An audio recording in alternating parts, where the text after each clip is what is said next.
जी नहीं, देखिए जहां तक विषय है कांग्रेस पार्टी का, तो कांग्रेस पार्टी पूर्ण रूप से बेशर्मी पे उतरी हुई है, स्पष्ट रूप से नजर आ रहा है। और जहां तक विषय है सेना का, तो सेना का अपमान करने का कुकृत्य कांग्रेस पार्टी के नेताओं के द्वारा स्पष्ट रूप से किया जा रहा है।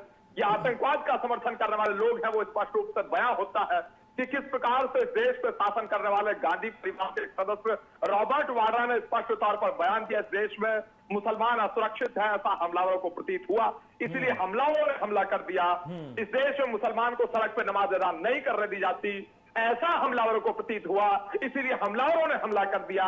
इस प्रकार का बेशर्मी भरा बयान रॉबर्ट वाड्रा के द्वारा दिया जाता है, उस विषय पे इन लोग को बोलना चाहिए। ये देश के खिलाफ बोलने वाले लोग हैं, देश के खिलाफ झंडा उठाने वाले लोग हैं। मैं सोचता हूँ बहुत ही दुखद है, बहुत ही निंदनीय है और शर्म आनी चाहिए। जिहादियों के खिलाफ इन्हें बोलना चाहिए, लेकिन ये नहीं बोलेंगे वोट बैंक पॉलिटिक्स के चलते।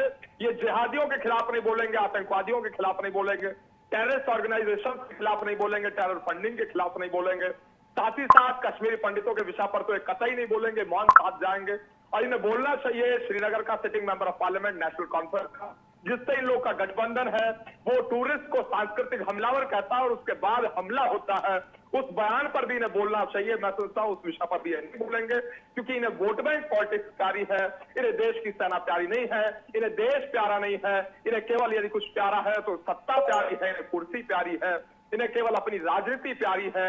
ये शहीदों के सम्मान के लिए कुछ नहीं बोलेंगे, ये शहीदों का अपमान करने वाले लोग हैं, ये सेना का अपमान करने वाले लोग हैं। और निश्चित रूप से जनता वोट की चोट के माध्यम से इन्हें मुंहतोड़ जवाब चुनाव के मध्य में देगी, इसमें कोई दो राय नहीं।